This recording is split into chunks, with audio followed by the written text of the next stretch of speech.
د صفا او مروه ترمنځ منډې وهل. بیا هغه د صفا او مروه غونډیو ترمنځ منډې وهي، یعنی په خپلو دې منډو دا ثابتوي چې زه به هر وخت او هر کله د خپل رب په رضا او خوښۍ لاسته راوړلو کې داسې منډې وهم. د دې منډو په دوران کې کله ناکله د هغه له خولې څخه داسې وځي: ای الله، زما څخه کار واخله په هغه طریقه چې ستا د نبي طریقه ده، او ما ته مرګ راکړه په هغه لاره چې ستا د نبي لاره ده، او په ژوند کې ما له هغه فتنو څخه وساته چې له نیغې لارې ګمراه کوونکی دي. ای ربه، معاف کړه او رحم وکړه پر ما او تیر شه زما له هغو کمیو څخه چې ته پرې پوهیږي. ستا توان تر ټولو زیات دی او ستا کرم هم له ټولو زیات دی. په مینا، عرفات او مزدلفه کې ودرېدل. د دې څخه وروسته هغه لکه د الله د سپایي او عسکر په شان چې 5 ورځې په پوځي او عسکري کم او چاوڼۍ کې تیروي، یوه ورځ په مینا کې پاتې کیږي، دویمه ورځ په عرفات کې خیمې لګوي، په خطبه کې د خپل عمومي قومندان خبرې او لارښوونې اوري، د شپې په مزدلفه کې ځای پر ځای کیږي. د جمرې یعنی د شیطانانو وشتل. کله چې په مزدلفه کې سهار شي نو د مینا په لور حرکت کوي او هلته په هغه ستنه باندې کاڼي ولي چې هغه ځای ته د ابرهه پوځ د کعبې شریفې د ورانولو لپاره رسېدلی و. د هر کاڼي د ویشتلو په وخت کې حاجي وایي: الله اکبر رغما الشیطان وحزبه، او یا داسې وایي: اللهم تصدیقا بکتابک واتباعا لسنت نبیک. د کاڼو د دې ویشتلو څخه د حاجي مطلب دا وي چې ای الله، هر څوک چې ستا د دین په خلاف راپورته کیږي، ستا د دین او ستا د کلمې د ښکته کولو اراده کوي، زه به د هغې مقابلې ته راپورته کیږم او داسې به ورسره جنګیږم. بیا هلته قرباني کوي او د وینې تویولو یاد تازه کوي. د دې څخه وروسته یو ځل بیا د بیت الله شریف په لوري ورګرځي، داسې لکه عسکر چې د خپلې دندې او مسؤلیت تر پوره کولو وروسته خپل مرکز او قرارګاه ته بریالی واپس کیږي. د طواف او 2 رکعته لمونځ څخه وروسته احرام خلاصوي. کوم کارونه چې د احرام په سبب پرې بند وو هغه ورته بیا حلالیږي. اوس نو حاجي بیرته خپل عادي او نورمال ژوند ته راځي. د دې څخه وروسته حاجي بیا مینا ته ځي او هلته په خپله چوڼۍ کې اړوي. بیا 2 نورې ورځې هم د کاڼو ویشتلو کار سرته رسوي چې دې ته جمرات وایي. دا د هغه پوځ او لښکر د ختمېدو او تباه کېدو یادونه ده چې د کعبې شریفې د تباه کولو لپاره راغلي او دلته را رسېدلي وو. خو الله پاک د مرغیو په وسیله پرې د کاڼو باران وکړ او هغه یې تباه او برباد کړل. 3مه ورځ چې کله په هغو ستنو د کاڼو باران وکړي نو حاجي بیرته د مکې مکرمې ښار ته راځي او بیا وځلې د خپل دین له مرکزه څخه ګیر چاپیره راګرځي. دې ته د وداع یا د رخصت اخیستلو طواف وایي، او د دې معنا دا ده چې حاجي د حج له مناسکو څخه خلاص شو. د حج اغیزې او برکتونه، دا ټول تفصیلات چې تاسې واورېدل د هغې څخه اندازه کولی شئ چې د حج د ارادې څخه نیولې تر بیرته راتلو پورې نږدې 2 میاشتې لګیږي. په دې 2 میاشتو کې څومره زیات او قوي اثر او اغیزه د انسان په زړه او دماغ باندې پریوزي. په دې کې د وخت قرباني ورکول، د مال او دولت قرباني، د آرام او راحت قرباني، د ډیرو دنیوي اړیکو قرباني ده، د ډیرو نفسانی خواهشاتو او خوندونو قرباني ورکول کیږي. دا ټول یوازې د الله پاک لپاره او د هغه په خاطر وي چې هیڅ نفسي خواهش پکې داخل نه وي. بیا په دې ټول سفر کې تقوا، پرهیزګاري، د الله پاک یادول او ذکر او د هغې څخه چې کوم شوق او کیفیت په انسان کې را پیدا کیږي په زړه باندې داسې یو اثر او اغیزه غورځوي چې تر کلونو کلونو پورې پاتې کیږي. کله چې د حرم پاکې سیمې ته انسان ورسیږي هلته د هغوی بشماره انسانانو آثار ګوري چا چې د الله پاک او د هغه د دین لپاره هر څه قربان کړي وو. د ټولې دنیا سره وجنګېدل، کړاوونه یې وګالل، بې وطنه شول، ظلمونه یې وزغمل او بالاخره یې د الله پاک مبارکه کلمه او بیرغ پورته کړ او د هر باطل سره یې ښکته کړ چې د الله پاک څخه یې پرته انسانان د نور عبادت او بندګۍ ته رابلل. دا ډاګیزې څرګندي او ښکاره نښې نښانې، آیاتونه او مبارک آثار چې یو مسلمان ګوري، نو د هغه همت، عزم او اراده د جهاد فی سبیل الله لپاره پورته او لوړیږي چې کیدای شي د بل کوم چی څخه یې وانخلي. بیا چې د کعبې شریفې د دین د دې مرکز سره د اړیکو په لرلو د حج د مراسمو د پرځای کولو، منډې او ترړې او د مجاهدانه ژوند تیرولو کوم تمرین او ټریننګ چې ګوري، نو که هغه د روژې لمونځ او زکات سره یو ځای کړي، دا به څرګنده شي چې د دې عبادتونو په وسیله الله پاک مسلمانان د یو لوی کار، پلان او پروګرام لپاره تیاروي. ځکه نو هر هغه څوک چې د کعبې شریفې ته د تللو وس او توان ولري، کول یې پرې فرض کړي دي، تر څو پورې په هر وخت کې چې څومره زیات مسلمانان د دې تمرین او ټریننګ څخه تیر شي او هغه لوی کار او پروګرام ته چمتو او تیار شي. حج یو ټولنیز عبادت دی. د حج په ټولو فایدو او ګټو باندې تاسې تر هغه نشئ پوهېدلی تر څو پورې چې تاسې دا خبر په ذهن کې رانولئ چې هر یو مسلمان بیل حج نشي کولای، بلکې د ټولو لپاره په ټول کال کې یو څو په شمار ورځې ټاکل شوي دي چې په لکونو په زرګونو مسلمانان د نړۍ د ګوټ ګوټ څخه هلته راټولیږي او د حج مراسم ادا کوي. مخکې چې ما څه ستاسې په وړاندې بیان کړل، د هغې څخه تاسې ته هغه ګټې او فایدې معلومې شوې چې هر یو حاجي ته بیلې بیلې رسیدلي او په هغه یې اثر کاوه. زه به په راتلونکې خطبه کې تاسې ته دا ووایم چې د نړۍ ټولو حاجیانو لپاره چې کوم یو وخت ټاکل شوی، په دې سره یې د څومره ګټو او فایدې دروازې پرانیستلې دي. د اسلام یو کمال او حکمت دا دی چې په یو عبادت او نیکۍ باندې دوه درې نه بلکې په سلګونو کارونه کوي. یوازې لمونځ کول هم له ګټو او فایدو څخه خالی نه وي چې د هغې سره د جماعت شرط، د امامت اصل، د جمعې او اخترونو لمونځونه یو ځای کړل، نو د یوازې لمونځ څخه یې د بشماره فایدو صورت او شکل جوړ کړ.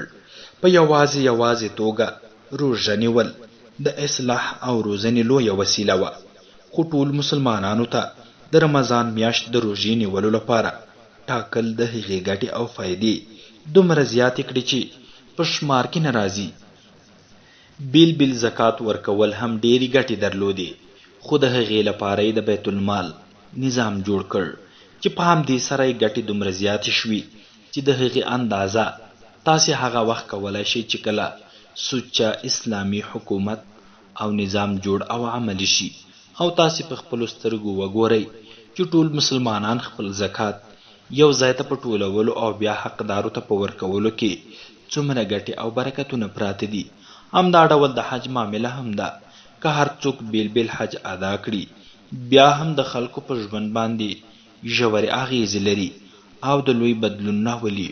خو د ټولې نړۍ لپاره د حج یو وخت ټاکل د هغې فایدې بې اندازې کړي. دا مضمون لږ شانته تفصیل غواړي، ځکه نو زه په راتلونکې خطبه کې هغه درته وړاندې کوم. 22 حج نړیواله اجتماع او ټولنه. د حج ثمرات په اسلامي نړۍ کې حرکت او خوځښت. زما د اسلام ورونو، تاسې پوهیږئ چې په کومو مسلمانانو حج فرض دی، یعنی چې کعبې ته تللی او راتللی شي. هغه خو یو یادونه نه وي. په هر کلي کې د هغې ښایسته شمیر موجود وي، په هر ښار کې په سلګونو په زرګونو او په هر هیواد کې په لکونو باندې وي، او هر کال له دې خلکو څخه د حج په اراده ډیر زیات کسان له کوره وځي.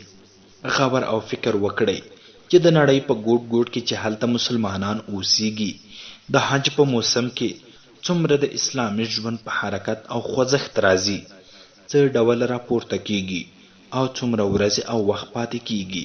د رمضان د میاشتې څخه نیولې تر ذوالقعدې پورې د مختلفو هیوادونو مسلمانان د حج په نیت او ارادې سره له کورونو حرکت کوي. د حج تر ادا کولو وروسته بیا د بیرته راتلو لړۍ آن تر ربیع الثاني پورې روانه وي. په دې 5 شپږ میاشتو کې د نړۍ په هر ګوټ د مسلمانانو په سیمو او کورونو کې یو ډول ژوند او دینی حرکت لیدل کیږي. هغه مسلمانان چې حج ته ځي او د هغې څخه وروسته راځي هغوی خو په یو ځانګړي دینی حالت او کیفیت کې اخته وي، بلکې هغه مسلمانان چې خپل حج ته نه ځي د نورو حاجیانو د رخصتولو او بیا د بیرته راتللو پورې په یو خاص ډول حالت کې وي او ټول پکې بوخت او مشغول وي. د تقوا او پرهیزګارۍ زیاتوالی کله چې یو حاجی نیت کوي د همدې نیت سره په هر یو باندې د الهي ویرې، پرهیزګارۍ، توبې، استغفار او د نیکو اخلاقو اغیزې او اثرات پیل کیږي. هغوی د خپلو خپلوانو، عزیزانو، دوستانو، معامله کوونکو او هر ډول خلکو څخه داسې رخصتیږي لکه چې یو نوی انسان ورڅخه جوړ شوی وي او د الله پاک له لوري د هغه زړه پاکېدل او صاف کېدل پیل کیږي. تاسې وګورئ چې د یو حاجي په دې حالت کې په څومره خلکو باندې نیک، ښه او غوره اثر پرېوځي. که چیرې د نړۍ څخه 100,000 حاجیان په دې ډول او د اخلاقو د حج لپاره تیار او چمتو شي، نو د نړۍ په څومره خلکو به اثر پرېوځي. بیا چې د حاجیانو کاروانونه د کومو ځایونو څخه تیریږي، هلته د خلکو د لیدلو، مخامخ کېدلو او د لبیک आवाज اورېدلو سره د څومره خلکو زړونه ګرموي، د څومره خلکو پام د الله او د هغه د کور په لوري اوړي. په دې سره د څومره خلکو ویده شوي روحونه را بیداریږي او د حج شوق پکې را پیدا کیږي. بیا چې کله حاجیان د دینی مرکز څخه راستانه شي او خلکو ته خپل حالات او د هغه ځای برکتونه وایي، نو د څومره خلکو په زړونو کې ولولې او احساسات په جوش راځي او هر یو دا هیله او ارزو لري چې زر تر زره هغه دینی او اسلامي مرکز ته ولاړ او هلته حاضري ورکړي. د اسلامي نړۍ د بیدارۍ وخت که زه دا ووایم لکه څرنګه چې د رمضان میاشت په اسلامي نړۍ کې د دینی ژوند او تقوا وخت دی، په همدې توګه د حج وخت هم په ټوله نړۍ کې د اسلامي د ژوند او بیدارۍ وخت او زمانه وي. په دې توګه د اسلامي دین را لیږونکی ذات داسې بې مثاله طریقه وړاندې کړې ده چې تر قیامته پورې به انشاءالله د اسلامي نړیوال خوځښت او حرکت نه څوک ختم کړي او نه به یې څوک ودروي. که د نړۍ حالات هر څومره خراب او څومره هم ګډوډ شي، د کعبې شریفي مرکز د اسلامي نړۍ په منځ کې داسې ایښودل شوی لکه د انسان په بدن کې چې زړه ځای پر ځای شوی دی. تر څو پورې چې زړه حرکت کوي بدن نه مړ کیږي، سره د دې که د ناروغیو په سبب حرکت او خوځښت هم نشي کولای. په همدې توګه د کعبې دا زړه په هر کال د لرې څخه وینه راکاږي او بیا یې د شریانونو په وسیله بیرته د نړۍ ګوټ ګوټ ته رسوي، تر څو پورې چې د کعبې دا زړه حرکت کوي او تر څو پورې چې د نړۍ له هر لوري څخه وینه را اخلي او بیا یې ویشي. دا لړۍ به همداسې روانه وي تر هغې پورې د دې بدن مړینه او مرګ امکان نه لري، سره له دې چې ناروغیو ډېر بد حاله کړی هم وي. د دیني او امنیتي یووالي ناآشنا ننداره لږ شانته خپلې سترګې بندې کړئ او هغه نقشه په تصور کې راولئ چې د ختیځ له لوري، د لویدیځ له لوري، د شمال له لوري او د جنوب له لوري د بېشماره هیوادونو، بېشماره قومونو، بېشماره ملیتونو مسلمانان په زرګونو لارو د یو مرکز په لوري روان وي چې شکلونه او رنګونه یې مختلف، ژبې او تلفظ یې مختلف. بیا چې کله دا ټول ګډوډ او غیر متجانس انسانان یوې خاصې سیمې او ځانګړي ځای ته ورسیږي، هر یو خپل وطني قومي او ولسی لباس پوښاک، خولۍ، پګړۍ، واسکټ، کوټ، بوټان او هر څه لرې کړي او ټول یو ساده فقیرانه لباس او یونیفورم واغوندي. د احرام د دې یونیفورم تر اغوستلو وروسته په څرګنده داسې معلومیږي چې د کائناتو تر شاهنشاه او د ځمکې او اسمانونو د لوی پادشاه پوځ د نړۍ د زرګونو قومونو او ملیتونو څخه چاڼ او راټول شوی او د یو پاچا پوځ او لښکر دی. د یو ډول بندګۍ او اطاعت نښان په ټولو باندې ثبت شوی، په یو ډول تار باندې ټول تړل شوي او ټول د یوې پلازمینې په لور د خپل لوی او عظیم شاهنشاه حضور او دربار ته وړاندې کیږي. دا یونیفورم اغوستونکی پوځ چې کله د میقات څخه تیریږي نو د ټولو سپایانو او عسکرو پر ژبه او خوله باندې هم دا یوه ترانه وي: لبیک اللهم لبیک لبیک لا شریک لک لبیک ان الحمد والنعمت لک والملک لا شریک لک. د دې ټولو لښکریانو ژبې او الفاظ سره بدل دي، خو د ټولو شعار او نعره یوه ده. څومره چې مرکز ته نږدې کیږي د هغوی دایره او حلقه کوچنۍ او تنګه کیږي. د مختلفو هیوادونو کاروانونه سره یو په بل کې مدغم او ننوځي، بیا ټول سره یو ځای لمونځونه او عبادت ادا کوي چې د لمانځه او عبادت طریقه د ټولو سره یو شانته وي. د ټولو یونیفورم یو، د ټولو امام یو، د ټولو حرکت یو، د ټولو ژبه یوه، د ټولو نعره او شعار یو.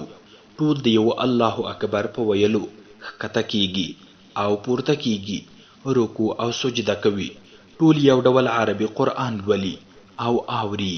په دې توګه د ژبو، هیوادونو او نسلونو فرق او توپیر له منځه ځي او د یو او لا شریک الله نړیوال جماعت او ډله جوړیږي.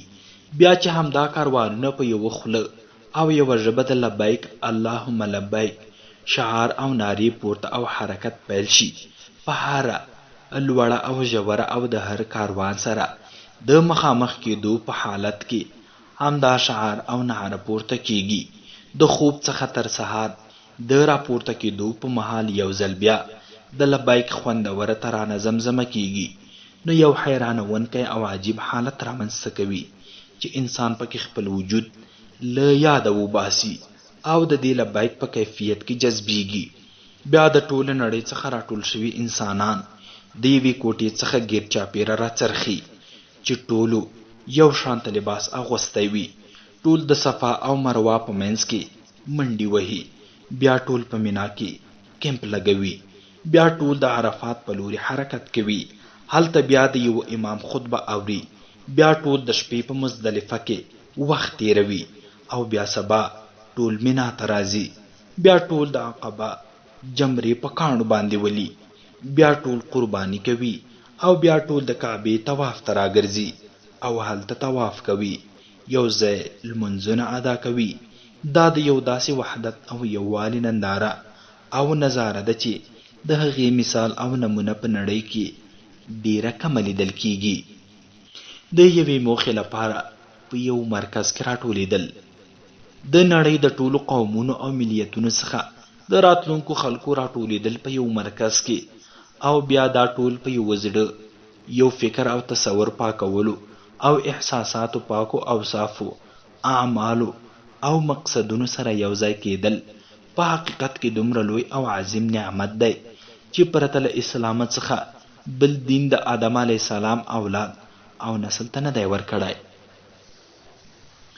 د نړۍ قومونه تل یو له بل سره مخامخ او یو ځای کیږي، خو په څه ډول؟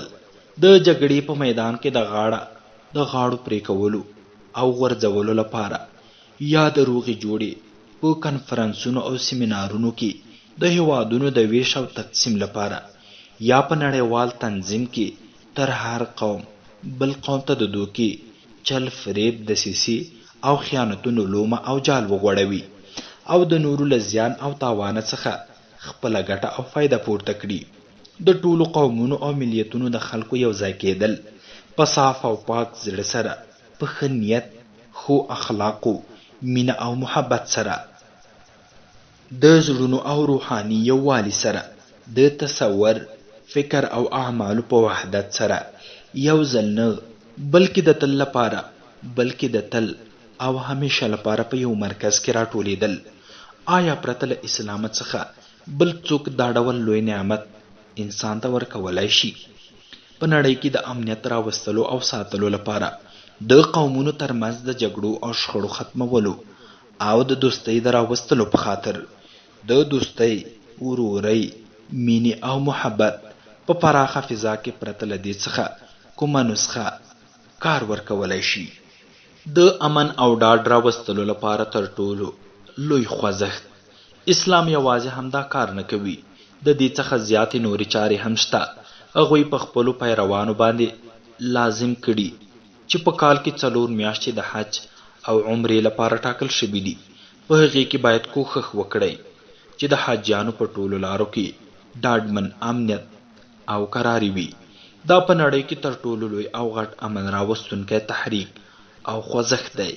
که د نړۍ د واک واګې د اسلام په لاس کې وي، نو د مسلمانانو پوره کوښښ به دا وي چې په نړۍ کې داسې ګډوډي او ناقراري رانشي. په ټوله نړۍ کې یوازینی د امن مرکز اسلام نړۍ ته داسې یو حرم ورکړی چې تر قیامت پورې به د امن او ډاډ ځای او ښار وي. هلته د انسان خود څه کوي، د څارویو ښکار هم ناروا دی، هلته د وښو ریبل هم ناروا دي، هلته د ځمکې اغزی هم نه ماتیږي. هلته حکم دا دی چې که چا د چا څخه څه پریوتل، نو هیڅوک به یې پرته له ټاکل شوي کسانو څخه نه راپورته کوي. اسلام نړۍ ته داسې ښار ورکړی چې هلته د وسلې راوړل بند او منع دي، هلته غلې، دانې، میوې او د اړتیا وړ شیان منع کول او یا د قیمتۍ لپاره ساتل د الحاد تر پولې پورې رسیږي. هلته ظلم کوونکو ته الله پاک داسې اخطار ورکړی. ژباړه: موږ به هغوی ته دردونکی عذاب ورکړو. د حقیقي مساوات مرکز اسلام نړۍ ته داسې مرکز ورکړی چې د هغې تعریف داسې کیږي: موږ مسجد الحرام د اوسیدونکو او له بیرونه د راتلونکو خلکو لپاره یو شان ګرځولی دی. یعنی هلته د ټولو هغو انسانانو حقوق بالکل برابر دي، څوک چې د الله پاک پادشاهي او د محمد مصطفی لارښوونې مني او په اسلامي ورورۍ کې داخل وي، که هغه د امریکا اوسیدونکي وي او که د اروپا او که د چین وي او که د هندوستان. چې هغه مسلمان وي، نو په مکه کې د هغه هومره حقوق دي لکه څومره چې د مکې د اوسیدونکو حق دی. ټول حرم شریف د جومات په شان دی چې هر څوک په هر ځای کې واړوي، همغه یې ځای دی. هیڅوک یې له ځایه نشي پورته کولی، نه ورڅخه کرایه غوښتلی شي او اخیستلی شي. که ټول عمر هلته پاتې شي، هیڅوک دا حق نه لري چې ووایي چې دا زما ځمکه یا ملکیت دی. نه یې خرڅولی شي، نه د هغې کرایه اخیستلی شي. کله چې هغه ورڅخه پورته شي، نو بل راتلونکی پکې همغه حق لري لکه چې مخکینی پکې درلود. بالکل دا ټول حرم هم داسې حکم لري. د نبی علیه السلام فرمان دی: هر څوک چې مخکې دې ښار ته راشي او ځای ونیسي، هغه ځای د حمد شو. هلته د کورونو کرایه اخیستل جواز نه لري. هلته عمر فاروق په خپل خلافت کې حکم کړی وو چې د حرم اوسیدونکي دي خپلو کورونو ته دروازې او پردې نه لګوي، ترڅو هر څوک چې وغواړي د هغوی په کور کې دیره شي. ځینې فقها تر دې پورې وایي چې د مکې په هیڅ کور باندې د چا د ملکیت حق نشته او نه چاته په میراث ورکول کېدای شي. آیا پرته د اسلام څخه بل کوم دین داسې نعمتونه چاته ورکولای شي؟ شپږم، په کلمه طیبه باندې د ایمان راوړلو موخه او هدف. زما د اسلام ورونو، ما په مخکینیو 2 ویناګانو کې تاسې ته د کلمې طیبې مطلب او حقیقت بیان کړ. نن ورځ زه په دې بحث کوم چې په دې کلمه باندې د ایمان راوړلو ګټې او فایدې څه دي او هغې ته څه اړتیا ده. هر کار یوه موخه او هدف لري. تاسې هر یو په دې ښه پوهیږئ. هر څوک چې څه کار کوي، هغه خامخا څه موخه، هدف او غرض لري، او یا پکې څه ګټه او فایده وي. هیڅوک بې موخې، بې هدفه او بې فایدې کار نه کوي. تاسې اوبه ولې څښئ؟ د دې لپاره چې تنده مو ماته شي. که د اوبو څښلو څخه وروسته هم ستاسې تنده ماته نه شي، نو تاسې اوبه هیڅکله هم نه څښئ، ځکه چې دا هسې خوښې او بې ځایه کار دی. تاسې خوراک ولې خورئ؟ د دې لپاره چې لوږه مو ختمه شي، بدن ته مو د ژوند چانس په لاس درشي او طاقت پکې پیدا شي. که د خوراک کولو او نه کولو پایله یو شانته وي، نو بیا تاسې خوراک خوړل هسې خوشي کار بولئ. په ناروغۍ کې تاسې ولې دوا خورئ؟ د دې لپاره چې ناروغي ختمه او بدن مو روغ جوړ شي. که د دوا د خوړلو څخه وروسته هم ناروغي ختمه نشي، نو بیا ستاسې د دوا خوړل هسې بې ځایه دي. تاسې په زراعت او فصل کې ولې دومره خواري او کوښښ کوئ؟ د دې لپاره چې له فصل او زراعت څخه غله دانه، ترکاري او میوې په لاس درشي. که د تخم له کرلو څخه وروسته هم ځمکه څه شی او حاصل نه ورکوي، نو تاسې به په قلبه کولو، تخم کرلو او اوبو ورکولو کې دومره خواري او کوښښ نه کولو. لنډه دا چې په دنیا کې چې هر څه تاسې کوئ، خامخا یوه موخه او هدف لري. که هغه موخه او هدف ترلاسه شي، نو تاسې وایئ چې دا کار سم روان دی، او که موخه ترلاسه نشي، نو تاسې بیا وایئ چې دا کار سم نه دی روان. د کلمې ویلو موخه او هدف. پورته خبره په ذهن کې وساتئ او زما یوې پوښتنې ته ځواب راکړئ. تر ټولو لومړی پوښتنه دا ده چې کلمه د څه لپاره لولئ؟ تاسې د دې څخه بل ځواب نشئ راکولی چې په دې سره د کافر او مسلمان توپیر او فرق کیږي. زه اوس پوښتنه درڅخه کوم چې د دې توپیر او فرق موخه او مطلب څه شی دی؟ آیا د دې موخه دا ده چې د کافر 2 سترګې او د مسلمان 4 سترګې را پیدا شي، یا د کافر 1 سر وي خو د مسلمان 2 سرونه را پیدا شي؟ تاسې به خامخا ووایئ چې د دې مطلب دا نه دی. د فرق او توپیر مطلب او موخه دا ده چې د کافر او مسلمان پایله او آخر سره بیل بیل وي. کافر به په آخرت کې د خدای له رحمت څخه بې برخې وي، ناکام او نامراده به وي، خو مسلمان به د الله پاک خوښي او رضایت ترلاسه کړي او په آخرت کې به کامیاب او بریالی وي. د آخرت برای او ناکامي. زه درته وایم چې تاسې زما د پوښتنو سم ځواب راکړ، خو دا راته ووایئ چې د آخرت آخره څه شی دی؟ د آخرت برای او ناکامي څه شی دی؟ هلته کامیاب او ناکام څه معنا لري؟ تر دې چې زه په دې خبره پوه نشم، مخکې نه ځم. د دې پوښتنې ځواب ورکول ستاسې په غاړه نه دي، ځکه د دې پوښتنې ځواب مخکې ورکړل شوی دی چې الدنیا مزرعة الاخره، دنیا د آخرت کښت ځای دی.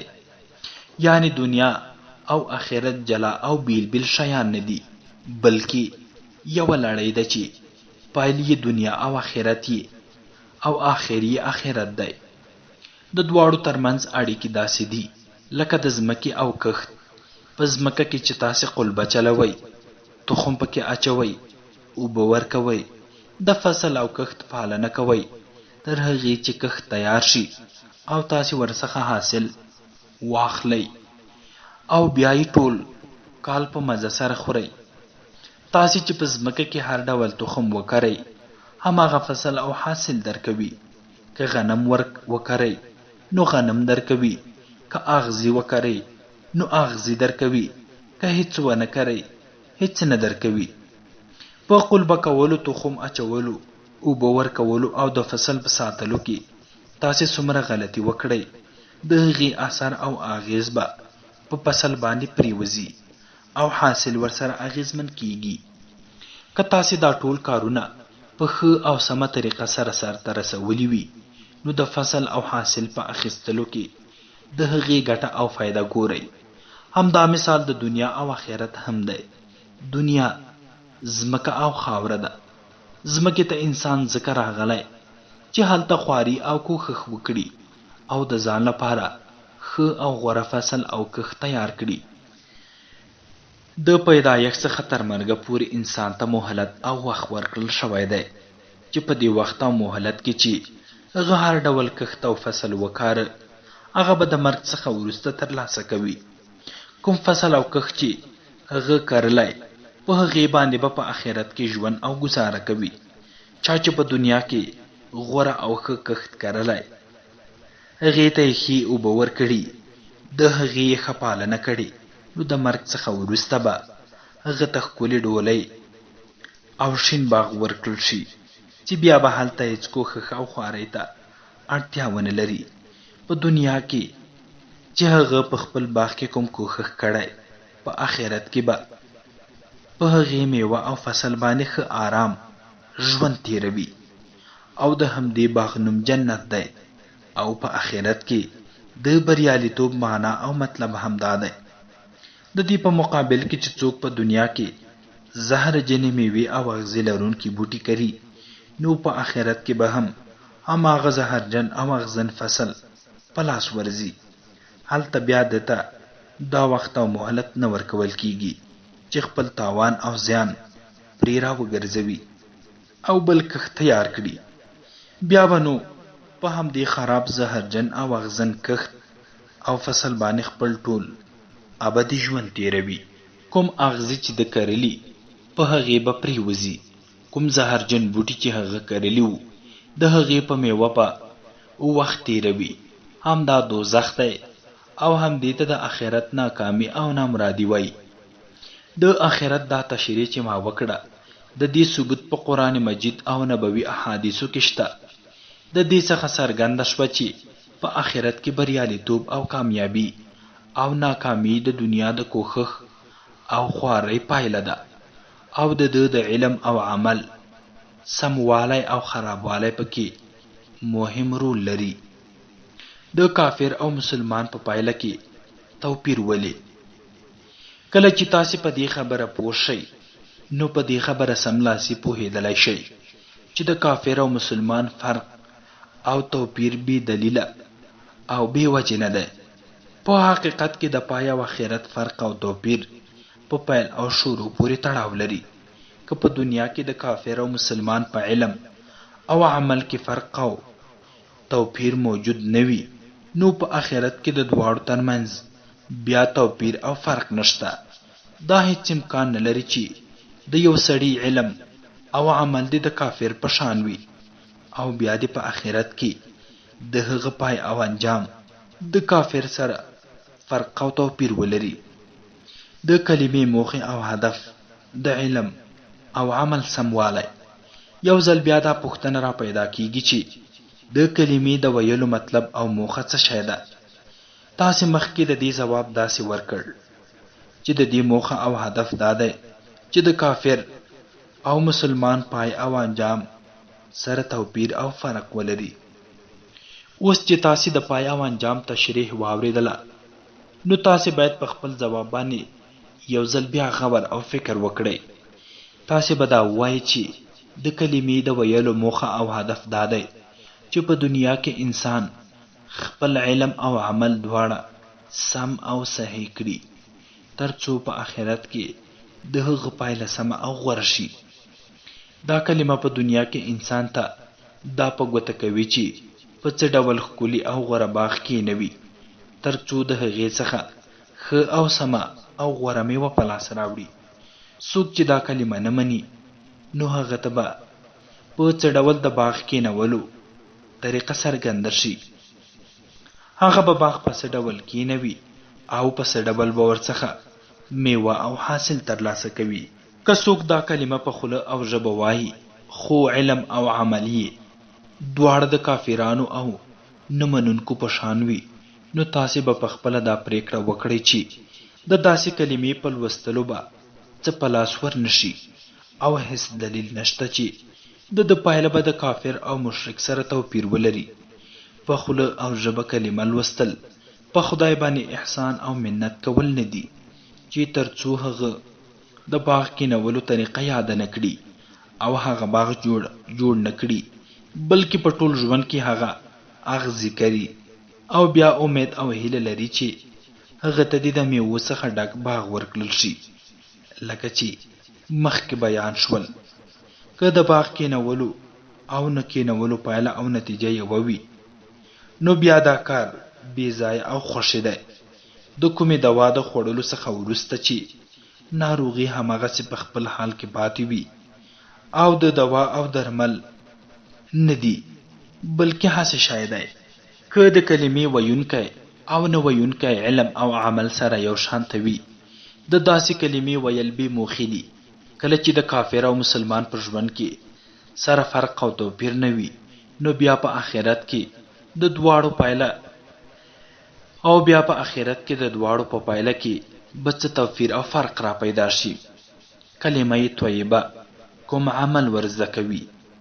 اوس دا پوښتنه پیدا کیږي چې کلمه طیبه کوم ډول پوهه او علم ورزده کوي، او د دې پوهې او علم څخه وروسته د کافر او مسلمان په علم او عمل کې څه فرق او توپیر را پیدا کیږي. اول، د الله پاک بندگی. ګورئ ورونو، د کلمې څخه چې تاسې ته څه څرګندېږي، هغه دا ده چې تاسې د الله پاک بندگان یاستئ او د بل چا نه یاستئ. کله چې دا خبره تاسې ته څرګنده شوه چې تاسې د الله پاک بندگان یاستئ، نو د هغه د خوښۍ او قانون سره سم به عمل کوئ. که تاسې د هغه د خوښۍ او رضایت مخالفت کوئ، نو دا د خپل مالک څخه بغاوت او سرغړونه ده. د رسول صلی الله علیه وسلم پیروي او مننه. د دې پوهې او علم څخه وروسته تاسې ته دویم علم او پوهه هم په لاس درځي. هغه دا چې حضرت محمد رسول الله د الله پاک استازی او رسول دی.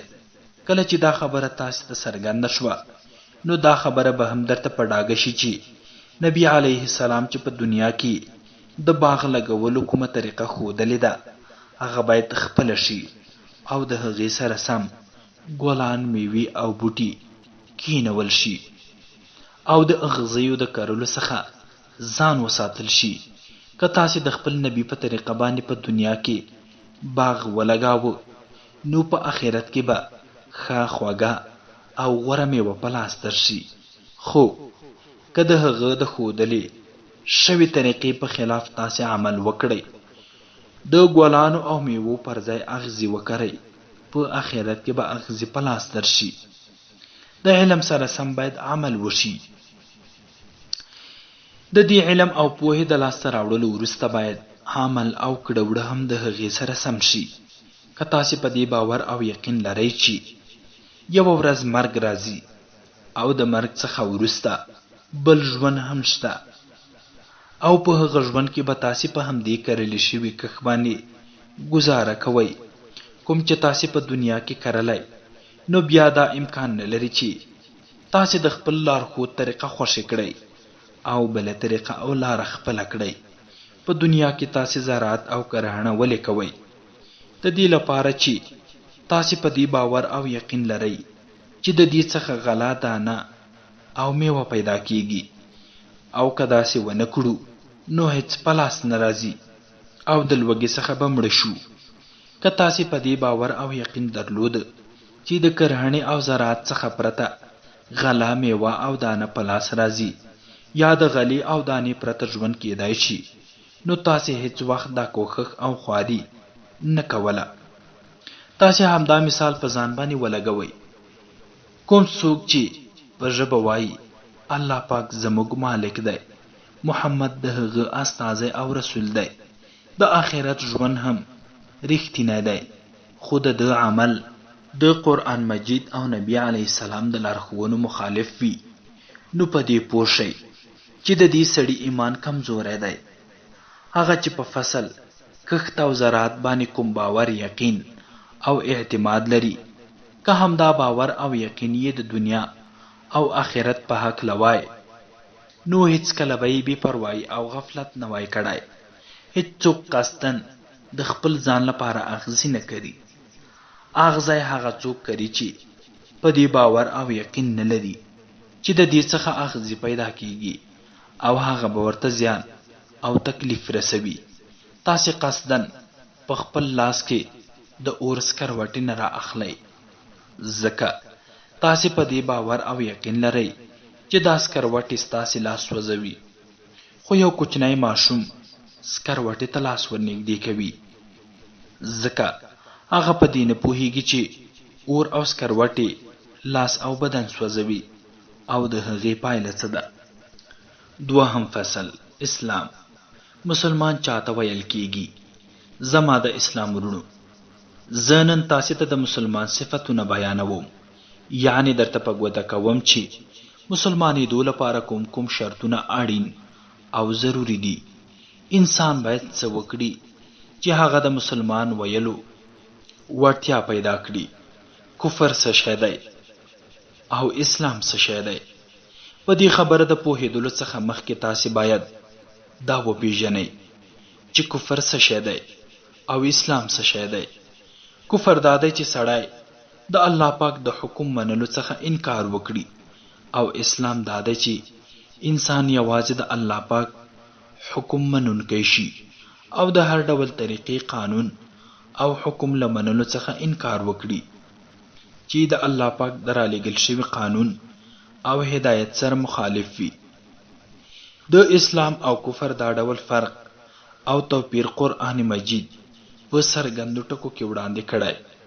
فرمایي: بسم الله الرحمن الرحیم ومن لم يحكم بما انزل الله فاولئک هم الکافرون.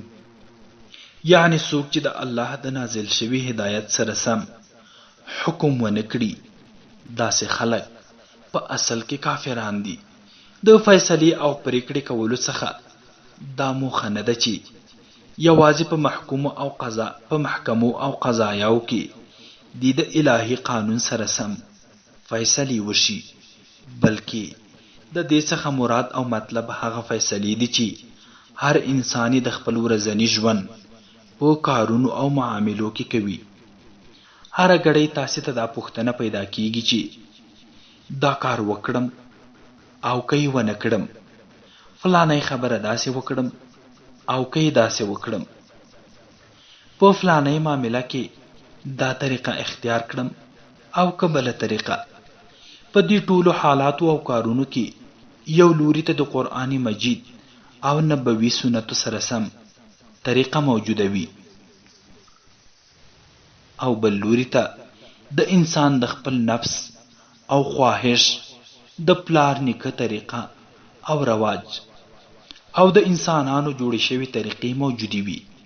اوس که یو انسان د الله پاک ښودلې شوې طریقه خوښي کړي او په ځای یې بله طریقه غوره کړي، نو په اصل کې د کفر کار وکړ.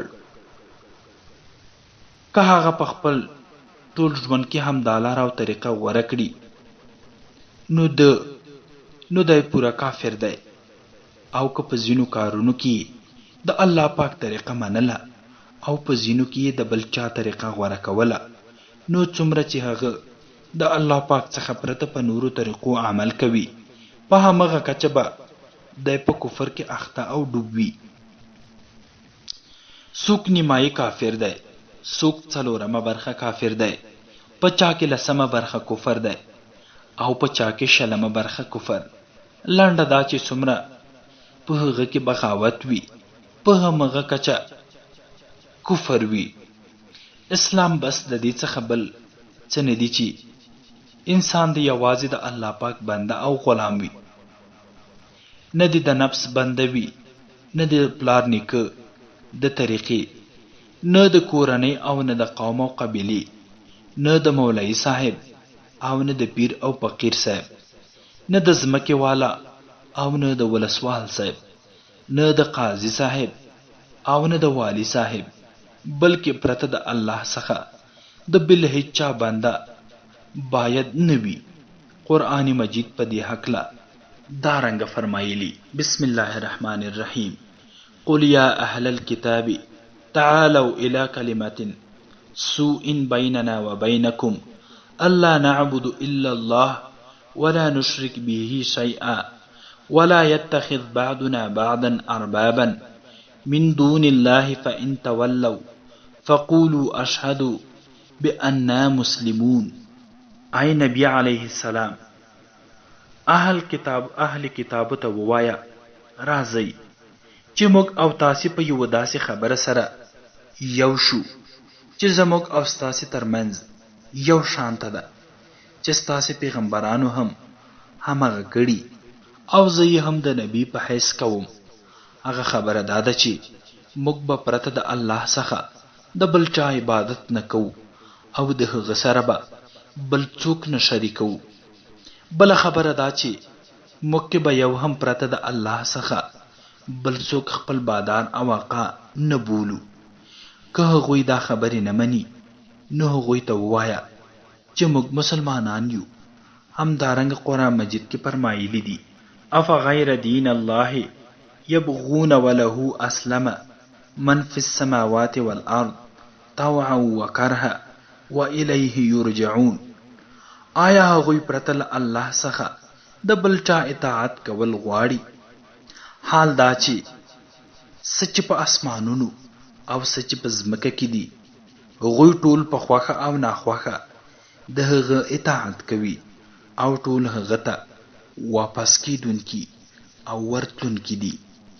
په دې دواړو آیاتونو کې یوه خبره بیان شوې ده، یعنې دا چې اصل دین د الله پاک اطاعت او پیروي کول دي. د الله پاک د عبادت یوازې دا معنا او مطلب نه دی چې انسان 5 وخته هغه ته سجده وکړي، بلکې د الله پاک د عبادت معنا مفهوم او مطلب دا دی چې هر وخت او په هر حالت کې د هغه د احکامو اطاعت او مننه وکړي. د کومو شیانو څخه چې هغه منع کړي له هغې څخه منع شئ او د کوم شي چې حکم کړی هغه پر ځای کړئ. په هره معامله کې وګورئ چې د الله پاک حکم څه دی. دا باید ونه ګورئ چې زما خپل زړه څه وایي، عقل څه وایي، پلار نیکه څه ویلی دي، د کورنۍ او قوم خوښه څه ده، ښاغلي مولوي صاحب څه وایي او ښاغلی پیر صاحب څه وایي، فلانی حاکم او واکمن څه وایي او فلانی والی صاحب څه وایي. تاسې که د الله پاک حکم خوښې کړ او د بل چا حکم مو ومانه نو تاسې هماغه د الله پاک سره ملګری او شریک وګرځاوه. هغه ته مو داسې درجه او مرتبه ورکړه کومه چې یوازې الله پاک ته یې ورکول اړین و. حکم ورکوونکی خو یوازې الله پاک دی. قرآن مجید دارنګه فرمایي ان الحکم الا الله. د عبادت وړتیا خو هغه ذات لري چې تاسې یې پیدا کړي یاستئ او د هغه په اراده ژوندي یاستئ، په داسې حال کې چې د ځمکې او اسمان ټول شیان د هغه عبادت او بندګي کوي. هیڅ کاڼی د بل کاڼي عبادت نه کوي، هیڅ ونه د بلې ونې اطاعت نه کوي، هیڅ څاروی د بل څاروي اطاعت نه کوي. آیا تاسې د څارویو، ونو او کاڼو څخه هم بدتر شوي یاست؟ هغوی ټول د الله پاک اطاعت کوي او تاسې الله پاک پرېږدئ او د نورو شیانو عبادت کوئ. دا هغه خبره ده چې قرآن مجید په خپلو دواړو آیاتونو کې بیان کړې ده.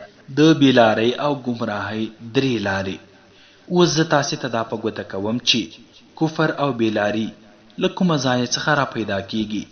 قرآن مجید موږ ته فرمایي چې دا بدبخته بلا له 3 لارو څخه منځته راځي. اول د نفس بندگی او پیروي. د کفر او بیلارۍ لومړی لاره دا ده چې انسان د خپل نفس غلام، بنده او پیروي کوونکی وګرځي. الله پاک فرمایي بسم الله الرحمن الرحیم ومن اضل ممن اتبع هواه بغیر هدى من الله ان الله لا يهدي القوم الظالمين. د دې څخه به بل کوم لوی بیلارې او گمراه وي چې د الله پاک د لارښوونو څخه پرته یې د خپل نفس د خواهشاتو پیروي وکړه. داسې ظالمو خلکو ته الله جل جلاله هدایت نه کوي. مطلب دا چې د انسان د کفر او بلارې لپاره تر ټولو لوی شی د هغه د خپل نفس خواهشات دي. څوک چې د خپلو خواهشاتو بنده شو نو د هغه لپاره بیا د الله پاک بندگی ممکن نه وي، ځکه هغه به تل دا هڅه کوي چې ماته مال او دولت له کومه راشي، زما عزت او نوم په څه کې دی، ماته خوند او مزي چیرته پیدا کیږي، ماته آرام او راحت څرنګه په لاس راځي. بس دا شیان چې څه پکې په لاس ورځي همغه به غوره کوي، سره د دې که هغه الله پاک منع او بند کړی هم وي.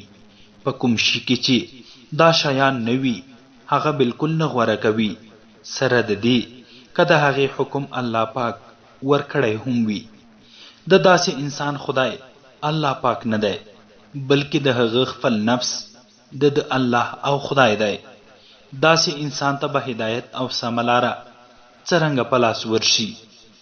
همدې خبرې ته قرآن مجید په یو بل ځای کې دا ډول اشاره کړې ده: ای محمده، تا د داسې سړي په حال غور کړی دی کوم چې خپل خواهشي خپل خدای ګرځولی دی. آیا ته د داسې انسان څارنه کولی شي؟ آیا ته فکر کوي چې د دوی څخه ډیر خلک اوري او پوهیږي؟ هیڅ کله داسې نه ده. دا د څارویو په شان دي، بلکې د هغوی څخه هم بدتر او ښکته پریوتي دي. د نفس د غلامانو او بندگانو بدترېدل د څارویو څخه داسې یو شی دی چې هیڅ شک پکې نشته. تاسې ته به هیڅ داسې څاروی څرګند نشي چې هغه د الله پاک د ټاکلي شوي پولو څخه تیر شي. هر څاروی هغه څه خوري چې الله پاک ورته ټاکلی وي، دومره خوري څومره چې ورته ټاکلی شوي وي، او کوم کار چې ورته سپارل شوی وي همغه کار کوي. خو انسان داسې څاروی دی چې کله د خپل نفس غلام او بنده شي نو بیا داسې کارونه او چارې کوي چې شیطان هم د هغې څخه پناه غواړي. دویم، په پټو سترګو د پلار نیکه پیروي. دویمه لاره چې په هغې کفر او بېلاري منځته راځي هغه په پټو سترګو او پرته له دلیله څخه د پلار نیکه رسم او رواج، عقیده، فکر او طریقه خپلول او د هغې غلام او پیرو کېدل دي، او هغه د الله پاک له حکم او اوامرو څخه غوره، پورته او لومړی بلل دي. او کله چې د دې شیانو په مقابل کې ورته د الله پاک حکم او امر وړاندې شي نو بیا یې په دې دلیل نه مني چې زه خو د خپلو پلرونو او نیکونو رسم او رواج، طریقې او لارې چارې نشم پرېښودلی، او څه چې له هغوی څخه راته پاتې شوي په همغې به ځم. څوک چې په دې رنځ، ناروغۍ او ناپوهۍ کې اخته وي هغه کله د الله پاک بنده کېدی شي. د هغه خدای او الله د هغه پلار، نیکه او قوم او قبیله ده. هغه ولی په درواغو دا دعوه کوي چې زه مسلمان یم.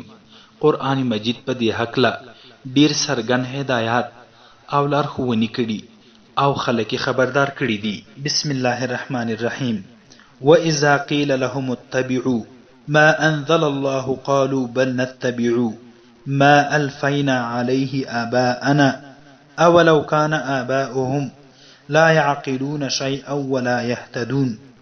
ژباړه: او کله چې هغوی ته وویل شول چې تاسې د الله د رالیږل شوي حکم پیروي وکړئ، نو هغوی به ویل چې موږ خو د هغو خبرو پیروي کوو چې له پلار نیکه څخه راته پاتې دي، سره د دې چې د هغوی پلار او نیکه په څه نه پوهېدل او نه په سمه لاره باندې روان وو. آیا بیا یې هم دوی د هغوی پیروي کوونکي دي؟ همدارنګه قرآن مجید په بل ځای کې په ډاګه فرمایي وَإِذَا قِيلَ لَهُمْ تَعَالَوْا إِلَى مَا أَنزَلَ اللَّهُ وَإِلَى الرُّسُولِ قَالُوا حَسْبُنَا مَا وَجَدْنَا عَلَيْهِ آبَاءَنَا أَوَلَوْ كَانَ آبَاؤُهُمْ لَا يَعْلَمُونَ شَيْئًا وَلَا يَهْتَدُونَ.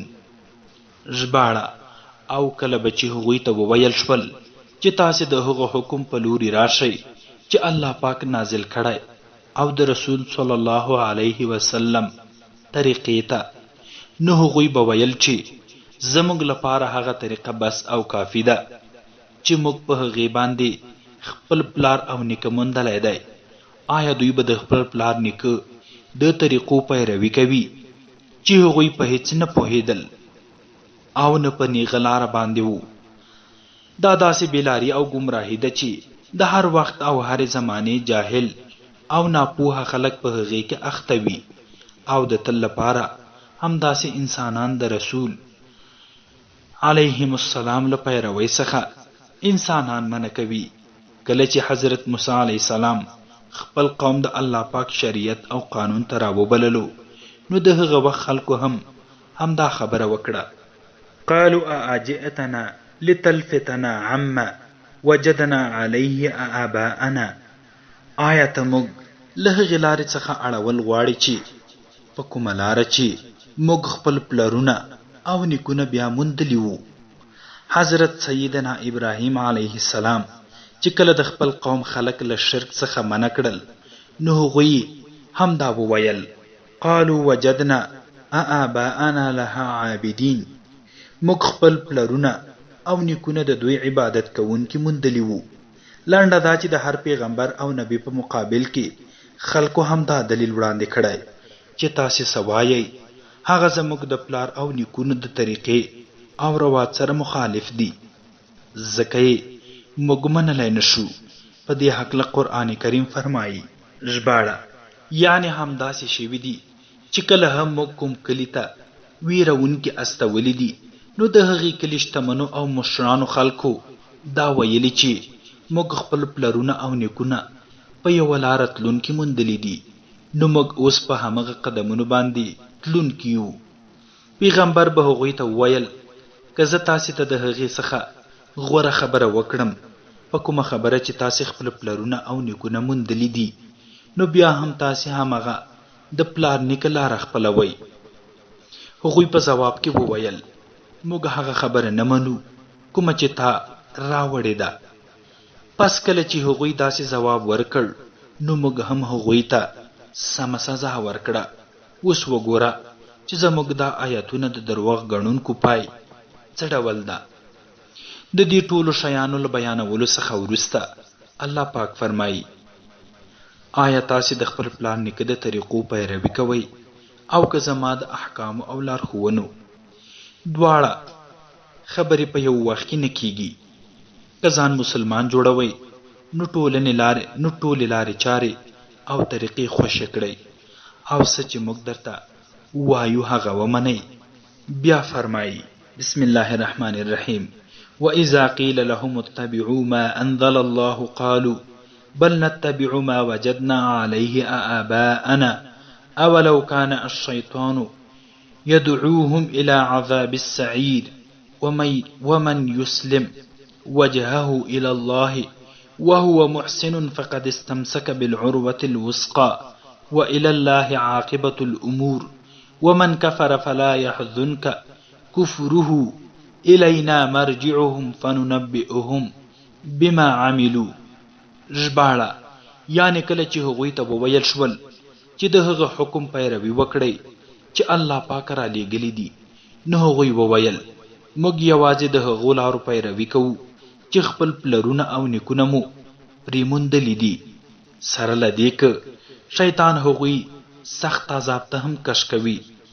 هغه څوک چې خپل ځان الله پاک ته وسپاري او نیکی کوونکی شي، نو هغه په یوه کلکه رسۍ باندې منګولې ولګوي. د ټولو معاملو پای د الله پاک په لاس کې ده. چا چې له دې څخه انکار وکړ، نو ای پیغمبره د دوی په انکار خفه نشي، هغوی ټول ما ته راتلونکي دي، بیا به موږ ورته د خپلو عملونو پایله په ګوته کړو. دریم، د غیر الله اطاعت او پیروي. دا پورته د بیلارۍ او ګمراهۍ راتلو دویمه لاره وه. دریمه لاره چې بیلاري او ګمراهي پرې راځي، هغه قرآن مجید دا ښودلي چې کله انسان د الله پاک حکم خوشي کړي، د نورو خلکو حکم منل پیل کړي او دا فکر کوي چې زه د چا حکم او امر منم، هغه ډیر لوړ او لوی شخصیت دی. د هغه خبره پخه ده یا د هغه په لاس کې زما روزي ده، ځکه نو د هغه خبره منل حتمي دي. فلانی د ډیر ځواک او قدرت څښتن دی، د هغه پیروي او مننه پکار ده، یا به فلانی ما په خپلو ښېراګانو باندې تباه او برباد کړي، یا به هغه ما د ځان سره جنت ته بوزي. نو هغه چې څه وایي بس هغه سم او صحیح دي. یا فلانی قوم او ملت ډیره ترقي او پرمختګ کړی، نو د هغې لارې چارې او طریقې خپلول پکار دي. نو په داسې خلکو باندې د الله پاک د هدایت لارې بندېږي. وَإِن تُطِعْ أَكْثَرَ مَنْ فِي الْأَرْضِ يُضِلُّوكَ عَنْ سَبِيلِ اللَّهِ، که چیرې تا د ډیرو خلکو پیروي او اطاعت وکړ، کوم چې په ځمکه کې اوسیږي، نو هغوی به تا د الله له لارې څخه بې لارې کړي. یعنی انسان هغه وخت په سمه او نیغه لاره باندې برابریږي چې کله د هغه یو خدای او یو حاکم وي. چا چې په سلګونو او په زرګونو خدایان منلي او ګرځولي، کله د یوې مني او کله د بل، کله د یو په لاره ځي او کله د بل، نو داسې انسان به کله هم سمه او نیغه لاره پیدا نه کړي. اوس به تاسې په دې پوهېدلي یاستئ چې د بېلارۍ او ګمراهۍ 3 اسباب او لاملونه دي. اول، لومړی د نفس غلامي او بندگی. دویم، د پلار نیکه د لارو او طریقو بندگی او غلامي. دریم، د نړۍ او دنیا د خلکو غلامي، بندگی او پیروي کول، چې په دې کې واکمنان، مذهبي مشران، سیاست پوهان او بیلارې لیډران ټول راځي. دا 3 واړه لوی او غټ بوتان دي چې هر یو ځان ته د خدای دعوا کوي. څوک چې ځان مسلمان بولي او ځان مسلمان جوړول غواړي، نو تر ټولو لومړی باید دا 3 بوتان مات کړي، بیا نو مسلمان شي. خو که چا دا 3 بوتان په خپل زړه کې ساتلی وي، هغه ته د یو الله پاک بنده کېدل ډیر ګران او سخت کار دی. که هغه ټوله ورځ لمونځونه کوي، د ریا روژې نیسي او د مسلمانانو په شان شکل او صورت جوړوي، په دې شیانو خو هغه انسانانو او مسلمانانو ته دوکه او فریب ورکولی شي. خپل ځان ته هم دوکه ورکولی شي چې زه ډیر پوخ او کلک مسلمان یم، خو الله پاک ته دوکه نشي ورکولی، ځکه هغه د زړونو په پټو حالاتو ډیر ښه پوهیږي. زموږ د مسلمانانو حالات ورونو، ما چې د کومو 3 بوتانو یادونه تاسې ته وکړه، د دې غلامي او بندگی کول اصل شرک دی.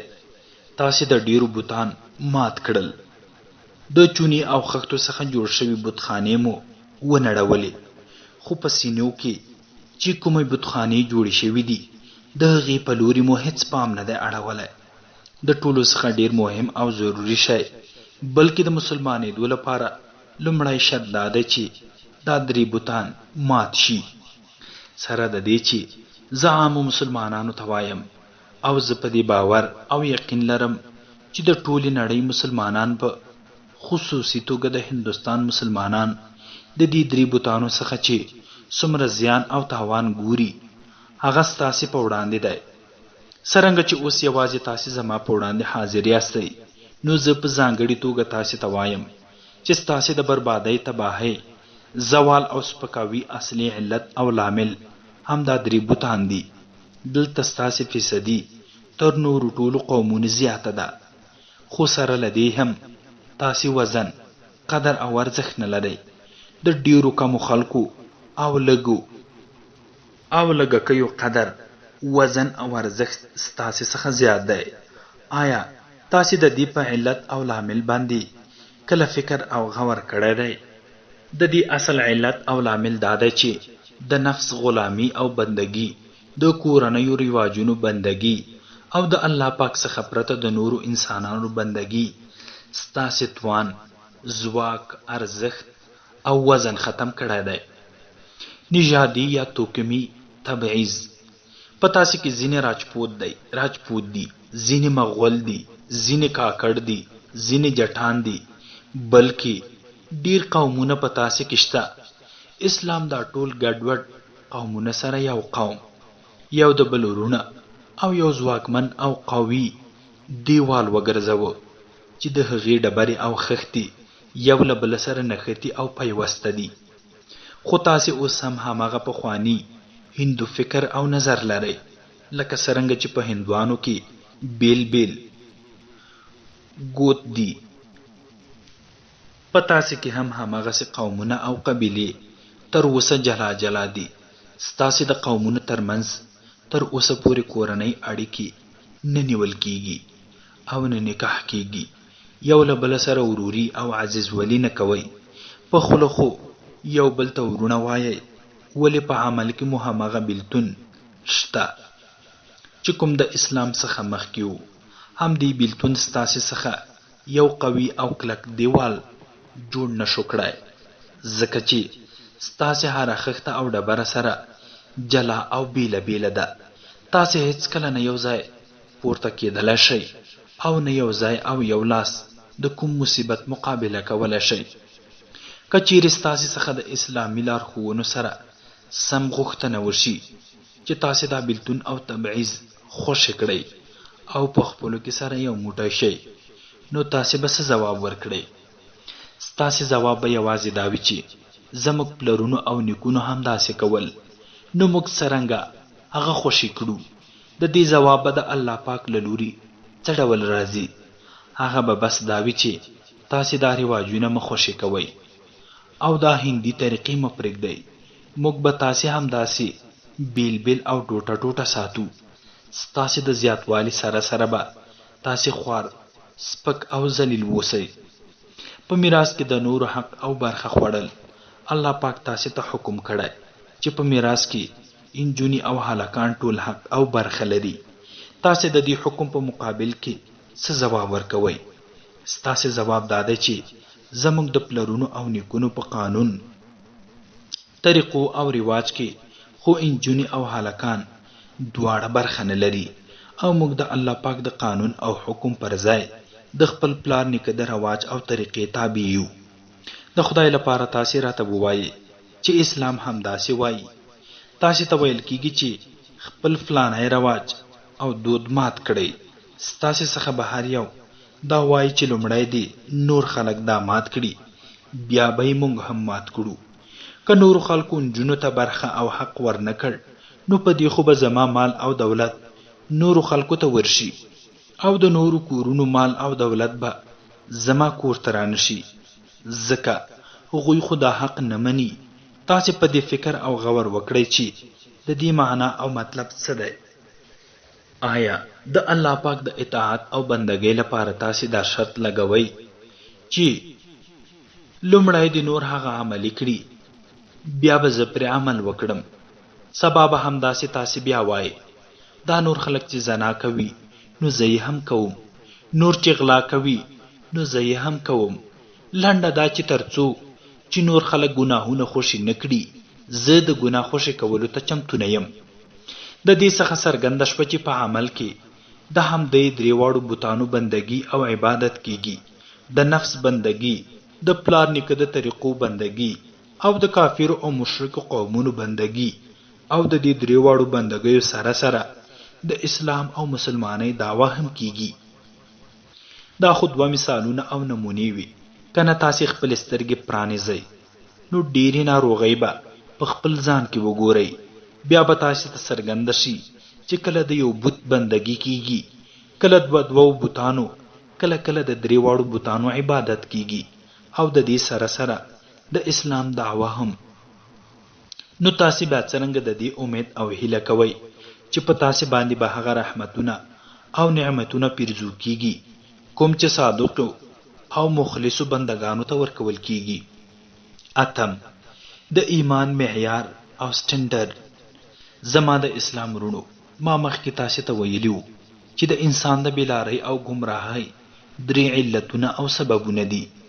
یو دا چې الله پاک قانون خوشي کړي او د خپل نفسي خواهشاتو غلام او بنده وګرځي.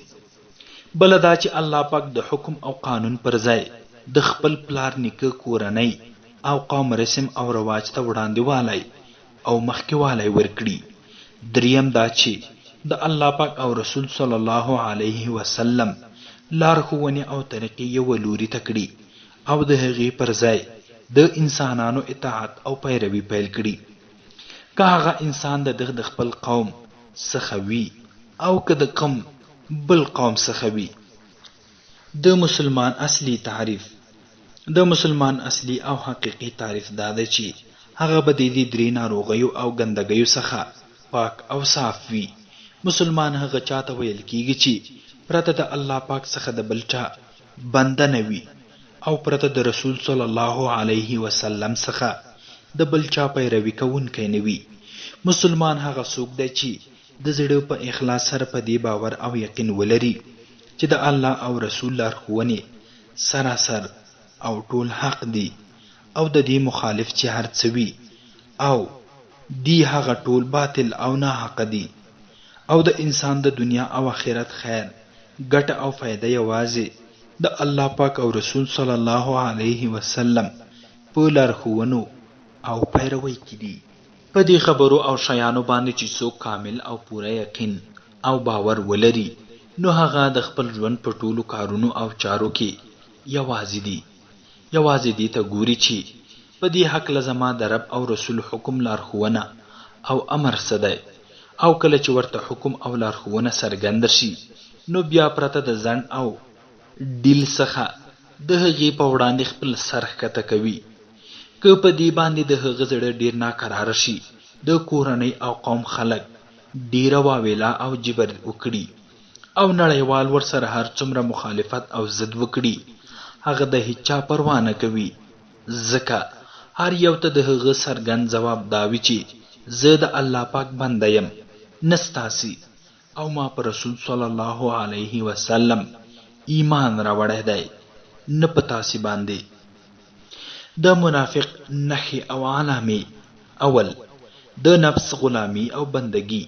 د دې برعکس که څوک دا وایي چې د الله پاک او د هغه د رسول خبره هم دا ده خو زما زړه دا نه مني، ما ته په دې خبره کې زیان او تاوان ښکاري، ځکه نو زه د الله پاک او رسول حکم خوشي کوم او د خپل زړه خبره منم، نو د داسې سړي زړه د ایمان څخه خالی دی، هغه مؤمن نه دی بلکې منافق دی چې په ژبه وایي زه د الله پاک بنده او د رسول صلی الله علیه وسلم پیروي کوونکی یم، خو هغه په حقیقت کې د خپل نفس بنده او د خپل رای او فکر پیروي کوونکی دی.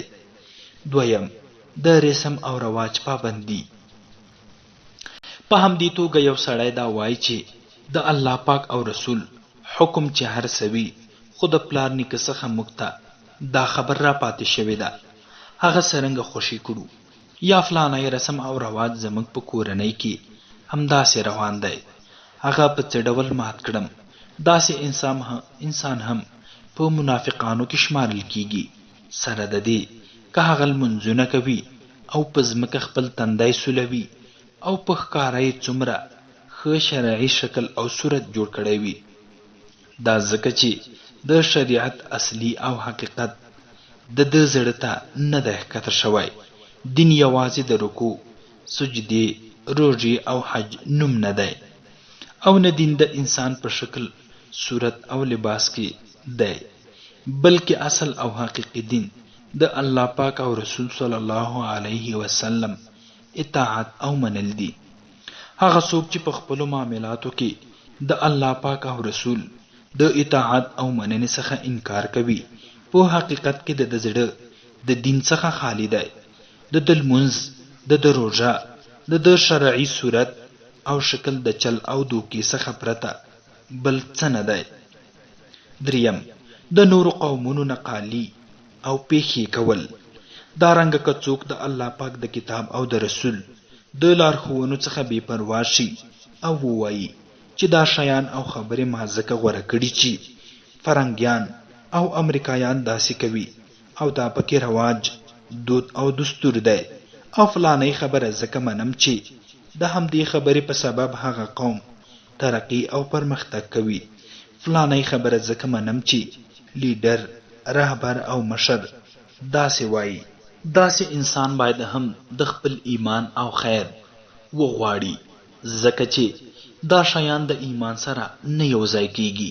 که مسلمان وي او مسلمان پاتې کېدل او اوسېدل غواړي نو هر خبره چې د الله پاک او رسول د لارښوونو سره مخالفه او ضد وي هغه په دیوال باندې وولي. که ته داسې نشې کولای نو بیا تاته د ایمان دعوه کول مناسب نه دي. په ژبه باندې وایي چې زه د الله پاک او رسول حکم او خبره منم، خو د خپل ژوند په معاملاتو کې هر وخت د نورو د خبرو په مقابل کې د خپل رب او رسول خبرې ردوي. دا نه ایمان دی نه اسلام بلکې سوچا منافقت دی. د قرآن مجید په سوره نور کې الله پاک سرګن او په ډاګه فرمایلی دي: بسم الله الرحمن الرحیم ويقولون آمنا بالله وبرسوله وأطعنا ثم يتولى فريق منهم من بعد ذلك وما أولئك بالمؤمنين وإذا دعوا إلى الله ورسوله ليحكم بينهم إذا فريق منهم